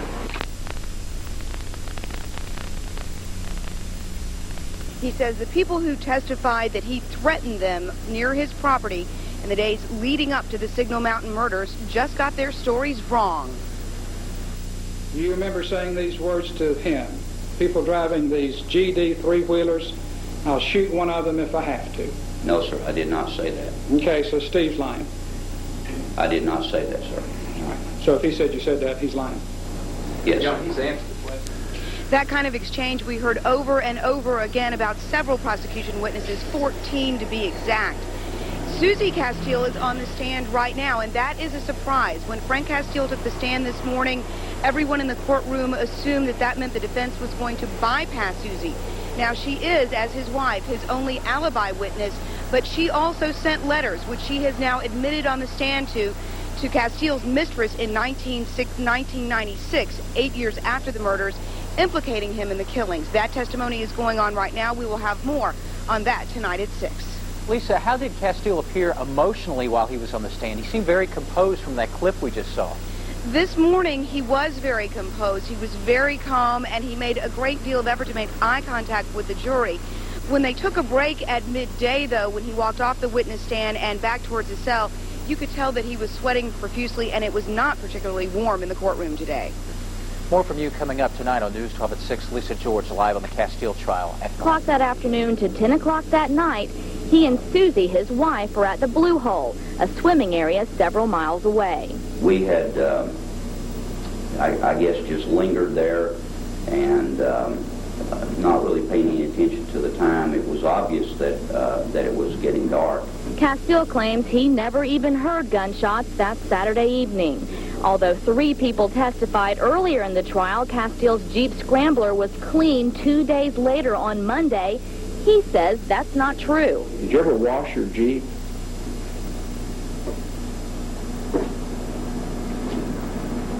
I doubt it. I don't think there was a reason to. Last, Castile told jurors for the past 10 years he's felt persecuted for a crime he did not commit.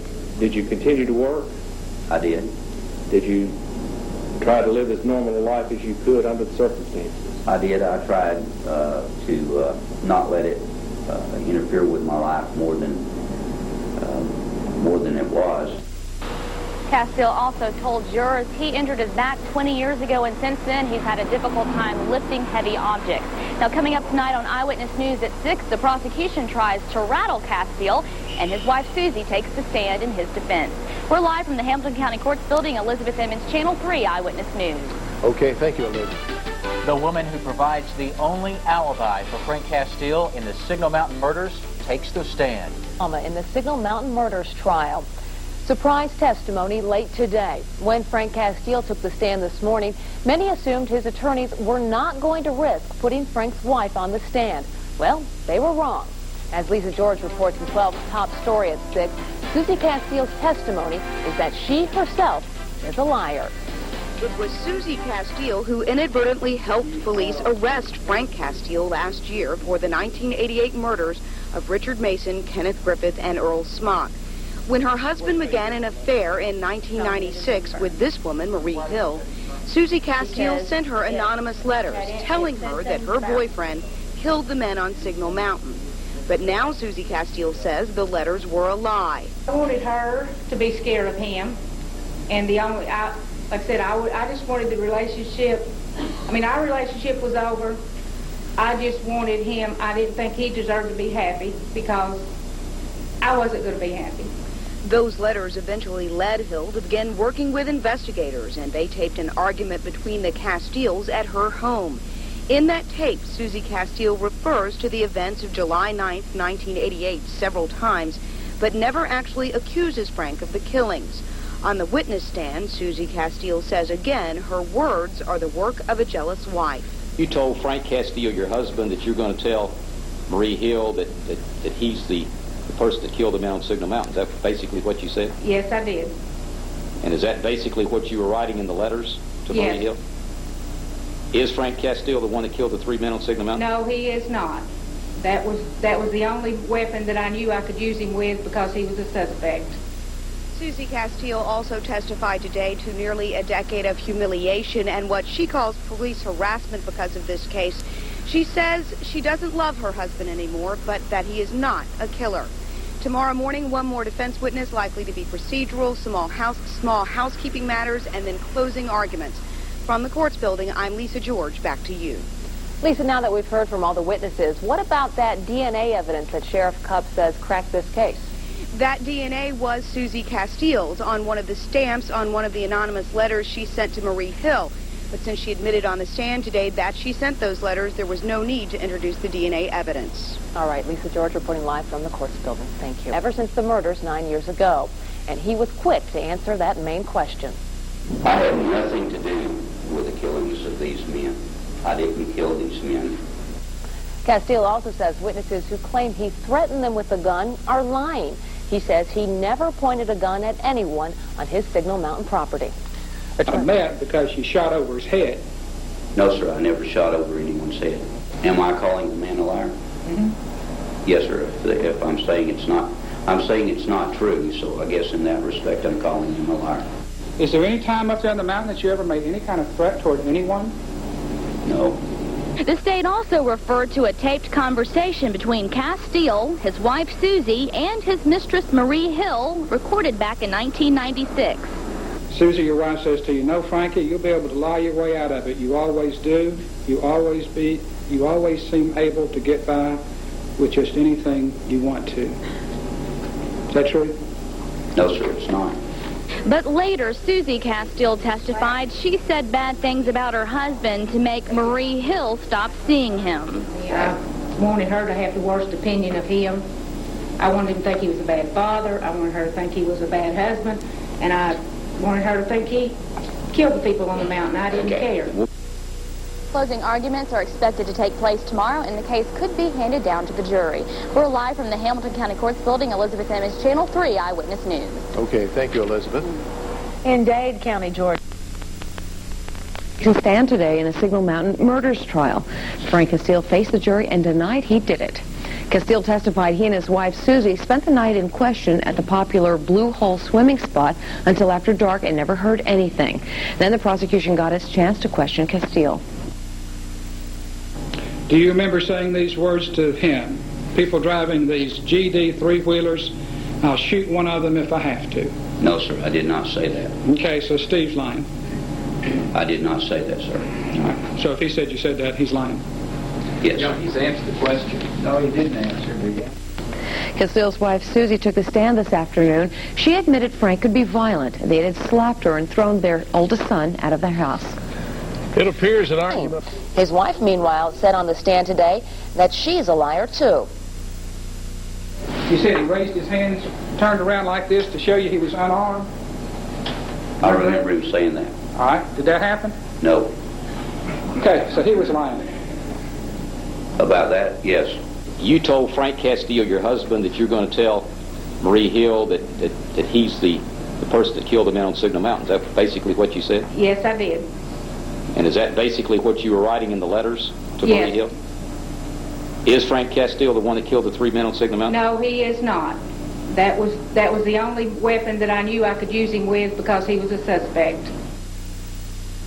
And after one more defense witness and rebuttal by the prosecution, closing arguments should begin tomorrow. But the prosecution didn't buy it. Elizabeth Emmons has details.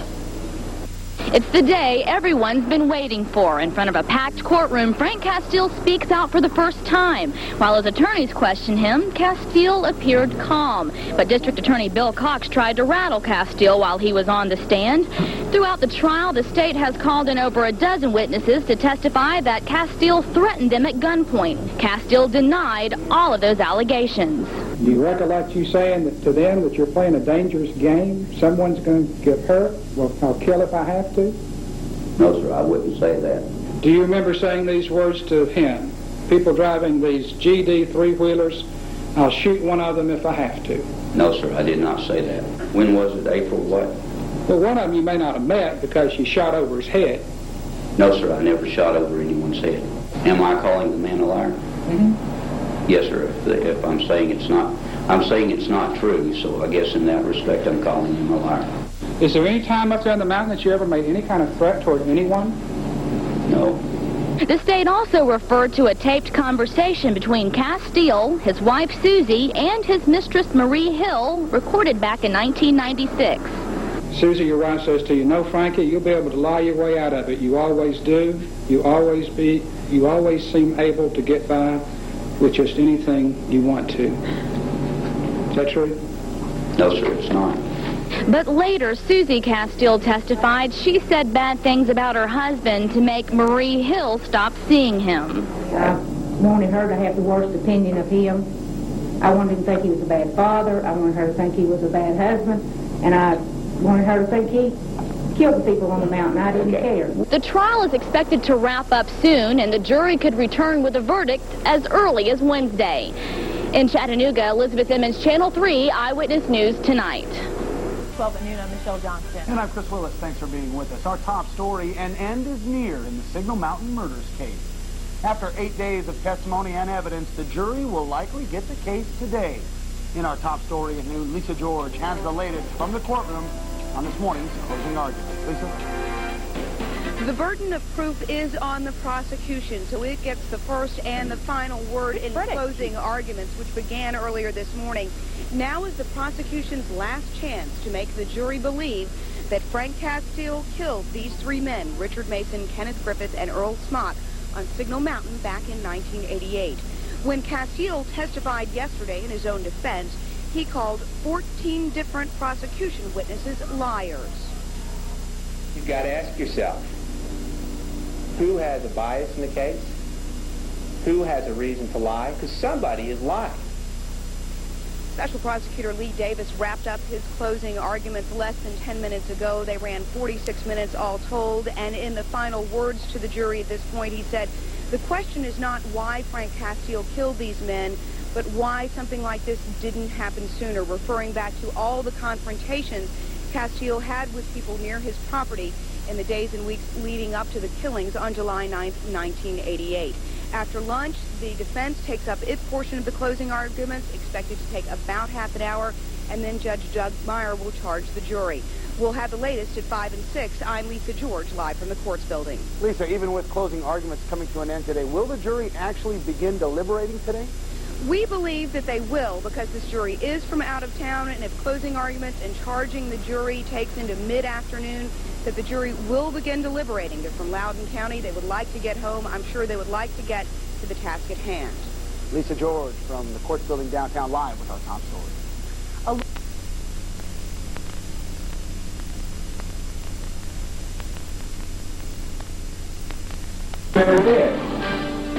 The fate of this man is now in the hands of 12 jurors. They must decide whether Frank Castile killed 3 men on Signal Mountain in 1988.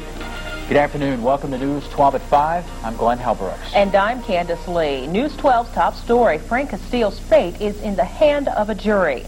The 10th anniversary of the now infamous Signal Mountain murders is just a few weeks away, and the jury's verdict in the case could be just a few minutes away.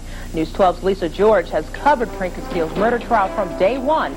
She joins us now from the courthouse live with the latest. The jury got the case today at 3:20 p.m. after passionate closing arguments from the defense and prosecution. The focus of the prosecution's defense that Frank Castile is not only a killer, he's a liar, proven by his illicit affair with Marie Hill. The prosecution also argued that no one other than Castile would have needed to move the victims' bodies because the murder scene on property Castile had been patrolling would automatically cast suspicion on him. The defense says Frank Castile is indeed a man with feet of clay, but that the state has not proved beyond a reasonable doubt that he's a murderer. And the truth of the matter is, no matter what you do, whether you find Frank Castile guilty of first, second, manslaughter, or whatever, or not guilty, absolute certainty will never be had. The jury has been deliberating now for about an hour and 40 minutes. Of course, no one can tell when the jurors will come back with their decision, but they are from Loudoun County. They've been living out of town for a week and a half now. They have seen 8 full days of testimony and evidence, so one has to think that many of them have already made up their minds. We will bring you the verdict as soon as we get it. Live at the courts building, I'm Lisa George. Lisa, how are the families holding up?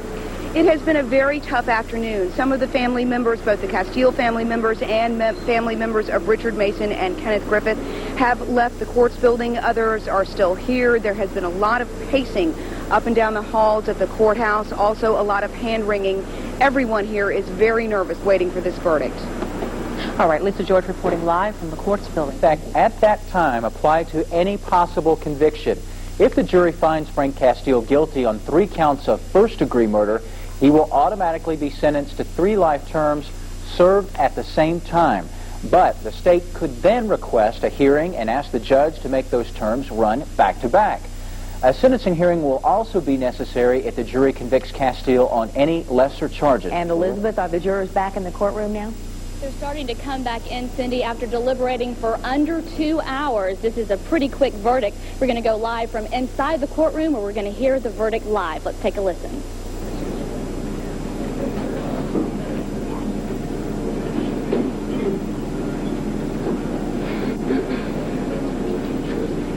The judge has just gotten back on the bench, and the jurors are expected to be filing in any minute. The defense attorneys are sitting waiting. Frank Castile, right there, the defendant, is in the middle. This is a trial that has taken 10 years to come to case. Don Poole to his left, sitting behind him. This is the courtroom right now. The man with the crew cut holding the woman in the white shirt, that is Trevor, Frank Castile's youngest son. The woman sitting right next to him, that is Frank Castile's wife, Susie. I believe they are reading something right now. Let's listen. Victim Kenneth Griffith, guilty of first-degree murder. So say you all, if that is the verdict of each member of the jury, if you would hold up your right hand. Jurors, the cameras, none of the cameras are taking your pictures. at all. Totally understood. All right, you have the next one. We, the jury, find the defendant, Frank Castile, case number 215-404, victim Richard Mason, guilty, first-degree murder. If that is the verdict of each and every member of the jury, you should signify by raising your right hand. All right. We, the jury, find the defendant, Frank Castile, in case number 215-405, victim Earl Smock, guilty, first-degree murder. And if that is the verdict of each and every member of the jury, if you would indicate by raising your right hand. Either side, I'd like to have the jury poll.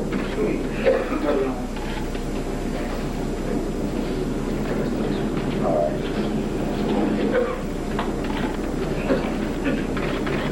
Let Mr. Castile stand.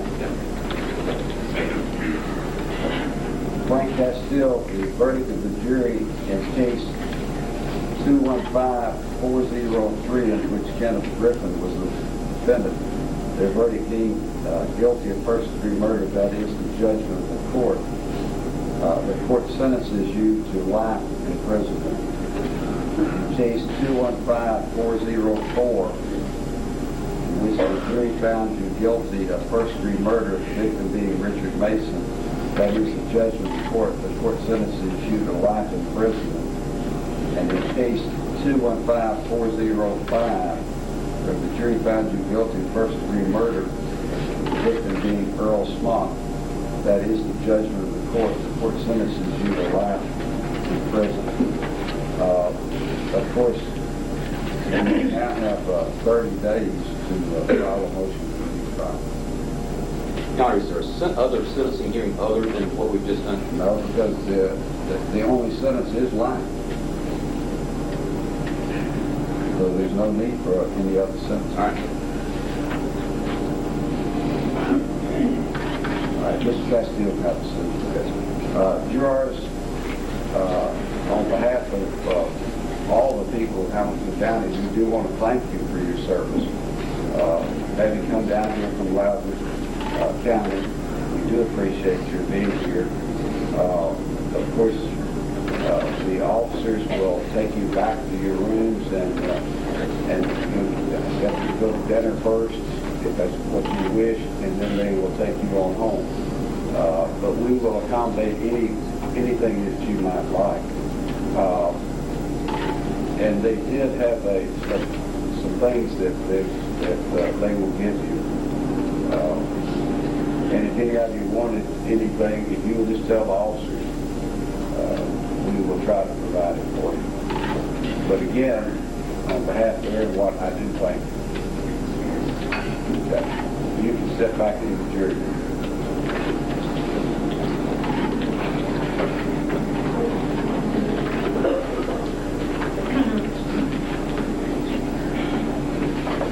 See high emotions on both ends of the spectrum. Castile's family was crying, as well as the family members of the victim. This has been a trying case for everyone. Now, to recap what just happened, the jury reached a guilty verdict for Frank Castile for the murder of Richard Mason, first-degree murder also for Richard Smock and for Kenneth Griffith. All three of the first-degree murder charges came back as guilty, and this means that Castile will have life in prison.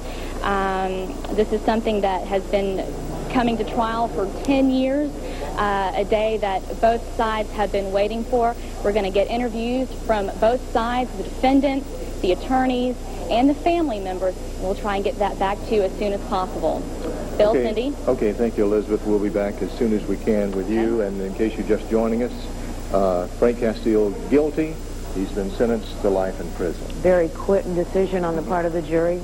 A little over 2 hours before they came back in a case that has been 10 years in the making. We, of course, will be back here with more Eyewitness News live at 5 after this break. A live picture right now in the courtroom as some of the people are starting to file out. We understand Frank Castile was just escorted out of the courtroom after 3 first-degree murder guilty verdicts. And he was sentenced to life in prison. And the judge said that was the only thing he could sentence him to when his attorney asked him if there was an alternative. He will spend the rest of his life in prison. We will have coverage from the courthouse, reaction from both the family members of the victims as well as Castile's family members coming up. So stay with us for the next hour or more, and we will have full coverage on that for you as well. We do have other news, though. That's Frank Castile. Hello, Elizabeth. Hello, Cindy. Tell We're us what's trying to going get on. reaction from both members of the family. As you can imagine, after a case like this, people just disperse in all directions and very high emotions as well. Now, a first-degree murder case means that the jury believes that Frank Castile obviously not only murdered these three men, but also thought it out beforehand, that he had planned this murder in some form or fashion before actually doing it. Now, this normally carries a life sentencing, life without parole, or the death penalty. They only went with the life sentencing, and the family members said of the victims, they didn't even want to do the death penalty this time around. They wanted Castile to be in jail for as long as possible so he could think about this crime. Bill and Cindy? Elizabeth, will the life sentences be served consecutively or concurrently? They have not decided that yet, and as I believe I heard the judge said, they might have a mini sentencing date later on in the day. I think right now they're just trying to shuffle all of these people out, kind of get the emotions out of the courtroom, and they'll reach that definite decision later. Well, I know you're going to be talking with some other people in a couple of minutes, and we're going to take a break. We'll be back downtown with you in just a few minutes, so stand by there for us, okay? Thank you, Elizabeth. All right, thanks, Elizabeth. Killing the three men on their ATVs on Signal Mountain almost 10 years ago. He was found guilty today. The judge gave him life in prison.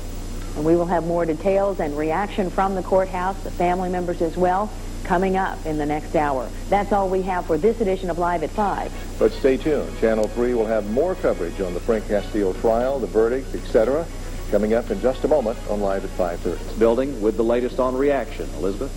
Hi, David and Cindy. As you know, well aware, the guilty verdict has stirred quite a bit of emotions on both sides of the spectrum. We have a member of Kenneth Griffith's family. This is Raymond Griffith, Kenneth Griffith's uncle. Just a quick question. What does this mean for your family? What does this guilty verdict mean? It gives us joy. We know it's over with. He was found guilty and given 3 life sentences. We don't have to come back for being sentenced, but it's been a long 10 years, and Channel 3's been real good. They give us a lot of time and interview. I appreciate that, but we can go home and sleep tonight and get up tomorrow and not have to go out in the public. And if the name Griffith has been mentioned for anything, they always call us off and want to talk to us about it. Now that's behind us, and we can go on with their life. Tell me, can you really put closure to something as tragic as this? No, I really don't believe you can. It's left a scar that nothing will ever completely remove. But it's good that the trial is over, and I truly believe tonight that if it had not been for the election of Sheriff Cupp, that we wouldn't have this here tonight. I've already talked to him since the verdict was in. I feel like that he played a great part with the detectives. And I feel like by him being elected as a new sheriff helped this thing come to an end quicker. And I feel like he had a great hand in it. Certainly this is a mixed emotion moment. I know that this family is going through a lot of joy right now after such a tragic event. We're going to have more coverage and reaction from the guilty verdict in just a few minutes. All right, Elizabeth, thank you very much for that. And we will stay with this case throughout the evening and bring you... Is at the court's building and has more on the reaction to this afternoon's verdict. Elizabeth? Yes, right now, David and Cindy, I'm standing next to Don Poole and Phil Lawrence, the attorneys for Frank Castile. First of all, just tell me what you all think of the outcome. Well, we're very disappointed in the outcome. We were a little bit concerned when we came over after a 2-hour jury deliberation that we maybe anticipated that things weren't going like we thought they would, and certainly that's what happened. What's the next step? We have 30 days to file a motion for a new trial, which is the first step to an appeal procedure, and we certainly will follow that. How is Frank Castile doing? How is his family doing? His family and he are both very, very much upset. They're very emotional about it. Mr. Castile is concerned about his family, and Mrs. Castile was, if you were in court, saw that she's very emotional, indicating that the jury had convicted an innocent man. Okay, thanks so much for your comments. Now we have some video to show you of the victim's reaction. This is the Griffiths family. Richard Mason's family. They're coming out of the courtroom right now. Tears of joy from such a tragic event. There you see the man right there in the glasses walking away. That is the brother of Kenneth Griffith, Lee Griffith, who testified earlier in the week. Now, we will have more reaction throughout this newscast and tonight on... Good evening, everyone. The verdict is guilty on all 3 counts of first-degree murder for Frank Castile, and it took the jury less than 2 hours to reach that decision. Castile is guilty in the 1988 murders of Earl Smock, Ken Griffith, and Richard Mason. All 3 men were shot and killed while riding their ATVs on Signal Mountain. Elizabeth Emmons was in the courtroom for the verdict as we carried it live right here on Channel 3. She joins us now from outside the court's building with more on this story. Elizabeth? Cindy, like you said, Frank Castile has been found guilty on 3 counts of first-degree murder. That's for the shotgun killings of Ken Griffith, Earl Smock, and Richard Mason on July 9th, 1988 in a remote part of Signal Mountain. Now, like you said, it took the jury just 2 hours to deliberate. They came back rather fast, and we just saw them shuttling off right now. They'll be heading back to Loudoun County tonight. Now, Frank Castile will get a life sentence for all 3 counts of this. Ryan Owens was actually in the courtroom at the time. Ryan, how did both sides react to this? Well, Elizabeth, it was very emotional, as you can imagine. This has been a single day that has been a solid decade in the making. We have some video of the victims' families, the 3 families leaving the courtroom. If we can take a look at that here, see that it was very emotional. Many, many tears and hugs of victory, but at the same time of sadness. This has not been a nice experience for any of the families involved. They have been crowded in the courtroom for the week and a half that this trial has been going on, and you see there certainly hugs of relief to come after this verdict, the verdict they were finally going for. Although some of the victims' family members say they were quite surprised that it only took the jury 2 hours to reach this decision. If you think they were surprised, wait till you hear from Castile's family. Let's hear now from a man who is now the son of a convicted murderer. I know my dad's innocent, and I feel sorry for the family because justice has not been served. Justice has not been served. And this is not over yet. We're going to fight this to the very end. That is Trevor Castile, one of Frank Castile's 3 children. Now, Frank Castile's wife, Susie, was the only person to really make an outburst after the verdict was read. She began screaming over and over that Frank was an innocent man and that the jury had convicted the wrong man. She is, in fact, still in the courtroom up there. That Frank Castile's family, because of the emotional state of this, has requested that they be given some time alone to deal with what has happened. That is what is going on as we speak right now. Of course, we'll have the latest on reaction from both sides coming up on Eyewitness News tonight at 11 o'clock. That is the latest from the Hamilton County Courts building. Ryan Owens, Channel 3 Eyewitness News. Cindy? Ryan, quick question for you. Is Frank Castile still in there with his family, or has he been taken away? Is our understanding, Cindy, I have not been up there in a few minutes now, but at the time he was led away and the family simply requested that they be left alone to deal with what's happened. Thank you very much. Ryan Owens reporting live from the courthouse. The verdict is guilty, once again, on all 3 counts of first-degree murder for Frank Castile. It took jurors less than 2 hours to reach their decision, and we will keep you posted as this story... Trying to make sure that people knew that he lost a brother and that 3 people died, and they died savagely, and he wanted people to know that. So today, he sat in that courtroom, he was holding his breath, he was wondering what the verdict would be after about 100 minutes or so. I asked him, I said, Lee, what was going through your mind at that precise moment when the jury came in and they started to read the verdict? Here's what he had to say. What went through your mind at that precise moment when you heard guilty? I told him we got him. I told him we got him. I told my mom, I said, we can hold it until it's over, Mom. And then it's all right. You cry if you want to cry. And we got him. We're going to the graveyard when we leave here. I've never been. But I got something I want to tell him. And tonight, Lee Griffith will pay his final respects to a brother that he says he didn't really get to know, and his nephews never got to know because of the fact that they were so young and grew up without an uncle. Tonight, the whole family goes there. They say goodbye to Ken Griffith. Back to you. Mike, that was a chilling statement that he had not yet been to the grave of his brother after all this time. Yeah, it knocked me for a loop. In all the times we've talked about this, that was something that I just did not know. And I think that he may have made a pledge to himself that he would not go there until he had justice. Well, he got justice today. In 100 minutes, a Loudoun County jury said Frank Castile is guilty on 3 counts of first-degree murder. All right, thanks, Mike, for excellent coverage of this trial. We do have other reaction from the man who represented Frank Castile in this trial, the attorney Don Poole. Here's what he had to say after leaving the courtroom. I guess. What do you think? Well, we're very, very disappointed. We were a little bit concerned when we walked over and the jury was out 2 hours that we might have a result like this. But we're very disappointed. Mr. Castile and his family are very disappointed, very emotional about what's happened. How is Frank right now? Very, very upset. Very concerned about his family. Very upset about what's happened. Frank Castile's attorney, Don Poole, and of course by law they have 30 days to file any appeal, which they will no doubt choose to do. I say no doubt, we don't know that for a fact, but Usually we can expect it to be the case.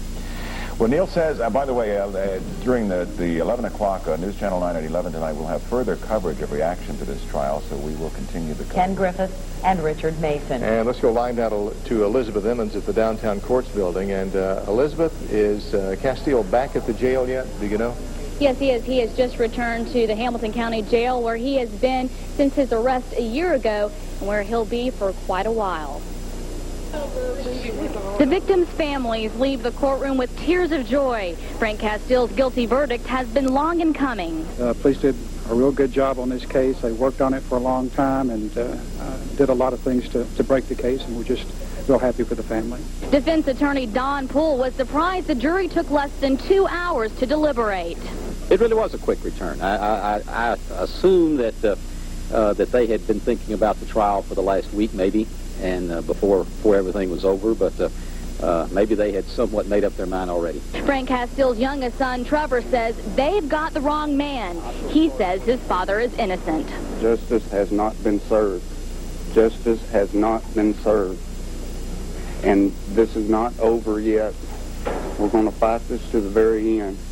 The defense says they will file for an appeal. Meanwhile, Castile will serve a life sentence on all 3 counts. There will be a sentencing hearing soon in the case. We're live from the Hamilton County Courts building. Elizabeth Emmons, Channel 3 Eyewitness News. Thanks, Elizabeth. And that's a look at Eyewitness News at 6. We'll be back with an all-new report and more on this tonight at 11. Shortly after an extremely emotional outburst from his wife, Susie, who said, he didn't do it, he didn't do it, he didn't do it. She repeated that continuously throughout the courtroom until her sons calmed her down, Trevor and Donnie. Donnie, of course, testified the prosecution had implicated him and Susie as helping Frank Castile. Trevor Castile was only 16 at the time of the murders. We have talked to a few people since we first went on the air at 6 o'clock tonight. We have heard through another party that one thing for the jurors, we have not heard this from jurors directly, but we did hear that one thing that for them was very convincing testimony was that of one of the detectives, Larry Sneed. He was on this case from the very beginning, and he testified repeatedly during this trial about certain evidence that was collected and things of that nature. We also spoke with a family member just a few minutes ago, one of the family members of one of the victims, who said when the jury came back so quickly in less than 2 hours, they just didn't know what to expect, but they are so grateful and relieved for the verdicts. 3 counts of first-degree murder, guilty for Frank Castile. Live at the courts building, Lisa George, News 12. And here tonight on News 12 Nightside, we will have team coverage, reaction to the verdicts coming up tonight from you, Lisa.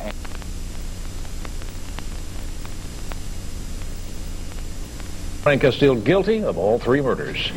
The jury spent 100 minutes deliberating before reading the verdict. Castile is convicted in the shotgun murders of Earl Smock, Ken Griffith, and Richard Mason in July of 1988. The prosecution convinced jurors that Castile murdered the men when they rode their ATVs near his property. Castile's family reacted to the verdicts with grief, then outrage. I know my dad's innocent, and I feel sorry for the families because justice has not been served. Justice has not been served. While the verdict brings some peace and closure to some, the Castiles are ready to take this case to the next level. Time to prison. And that loss was articulated late this afternoon by an emotional outburst by Susie Castile. Eric Turner joined us with more on that. Eric, you were there. I was there. In fact, Bob, I was sitting 2 rows behind the Castiles as the jury came in with their verdict. And even before it was read, it was clear that they were on edge. And the reaction after the judge imposed 3 life sentences, grief, then outrage.